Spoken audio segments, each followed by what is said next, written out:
होने की बजाय घर से बाहर निकलिए। इसलिए हमने एक नारा लगाया है कि निकलो बंद मकानों से, जंग लड़ो बेईमानों से। इन बेईमानों के खिलाफ इस लड़ाई में शामिल होने की जरूरत है। वो कहते हैं कि आप साबित कीजिए कि आप नागरिक हैं कि नहीं है।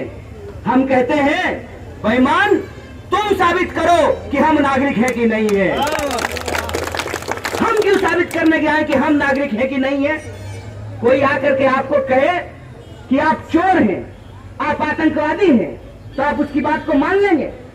जो आपके ऊपर आरोप लगा रहा है कि आप चोर हैं, उसको साबित करने दीजिए कि आप चोर हैं कि नहीं हैं। लेकिन स्थिति क्या है?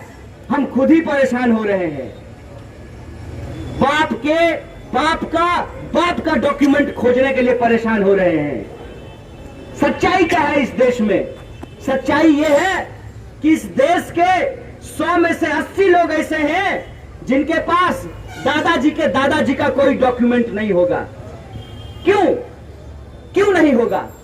जिस देश में लोगों के पास खाने के लिए खाना नहीं हो, रहने के लिए मकान नहीं हो, करने के लिए काम नहीं हो, वो डॉक्यूमेंट की चिंता करेगा? वो सुबह उठता है, काम ढूंढने के लिए जाता है, कहीं हमको काम मिल जाए। और वैसे लोग कौन हैं? वैसे लोग वो हैं जो गरीब हैं, जो मजदूर हैं, जो छोटे छोटे दुकानदारी का काम करते हैं, छोटा छोटा धंधा पानी करते हैं। इस राज्य से लेकर उस राज्य तक रोजी रोटी पालने के लिए अपने घरों को, मकानों को छोड़ करके जाते हैं। क्या पता कि उनके दादाजी कहां रहते थे और आज उनका पोताजी कहां रह रहा है और कल को उनका पोताजी कहां रहने के लिए चला जाएगा। कौन से ऐसे लोग हैं जिनके पास डॉक्यूमेंट नहीं है?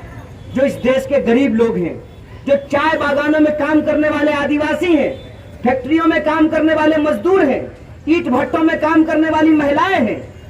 आप पूछिए, किसी से भी पूछिए, अपने आसपास किसी से भी पूछिए कि जरा अपने दादाजी का नाम बताना, तो 100 में से 90 आदमी अपने दादाजी का नाम नहीं बता सकता है।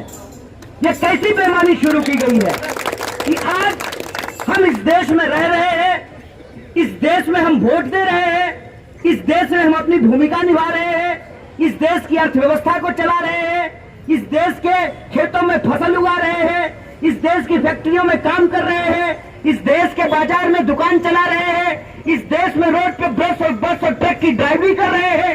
हम खून पसीना बहा रहे हैं इस देश की अर्थव्यवस्था को चलाने के लिए, इस देश की चक्का को आगे बढ़ाने के लिए। आप अचानक से आए और कहे कि साबित करो कि तुम्हारे दादाजी इस देश में रहते थे कि नहीं रहते थे।